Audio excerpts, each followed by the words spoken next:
A big blow for downtown Dallas. I should say another big blow. More major players moving out now. And to talk more about what this means for the city and its residents, we have the Dallas Business Journal's real estate reporter, Mike Albanese, who has been really busy this year. Mike, thanks so much for being here with us. Thank you for having me. I appreciate it. So, it seems like, we're reporting on this stuff regularly, and the news just hasn't been great for downtown Dallas. You all reported yesterday that the big news came down that Fifth Third Bank will be exiting Comerica Bank Tower in the coming months.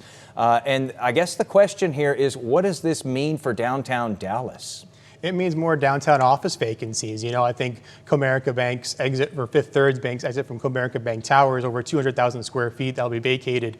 And new data shows the downtown vacancy rate is nearing 27% currently. And with the pending departures of AT&T and now Comerica Bank, Fifth Third, that could climb as high as 35% next year if that actually comes true. And comparing that nationally, Seattle is #1 right now at 31%. So if those numbers from CoStar actually become reality, Dallas will have the #1 downtown office vacancy rate in the country. And there's got to be this feeling of desperation to try to get tenants to actually move in and to get these announcements about moving out to come to an end. And this really affects all of downtown Dallas. I can remember way back in January of this year when we were talking about the big AT&T announcement that you just touched on there. And there had been that study that there could be a 30% decrease in property values, costing downtown an estimated $2.7 billion in property values, just with AT&T making its big announcement that it was headed off to Plano. So this is one of those interesting things. It affects more than, when we hear about these relocations that they're going to pick up and move somewhere else, it affects more than just that building. It's everything around it.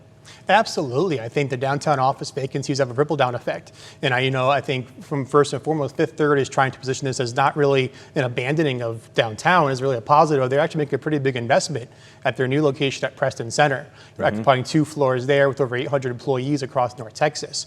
But the real estate reaction is not good for downtown Dallas. It's another big blow to the real estate community and the office community as you're looking to fill more space. And we still have this debate that's ongoing about City Hall. And, this has to throw another wrench into that as well. As City Council and the entire apparatus down there tries to figure out, do they stay in their current location? Do they relocate as well? You just have so many places, so many, big businesses, high profile businesses that are leaving the core.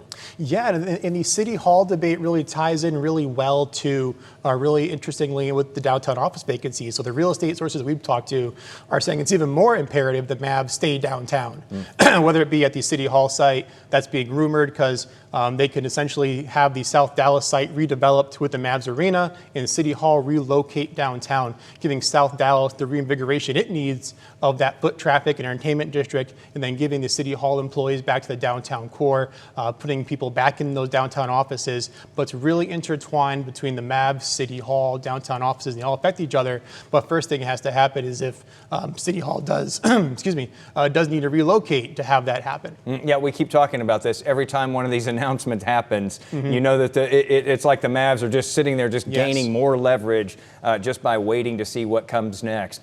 Mike, thanks so much for being here with us and getting into this with us. I don't know how you all are keeping up with it, but some fantastic reporting, staying on top of all of this. Thank you very much. Really appreciate it. Check them out, the business journals. They are the first with so many of these different things.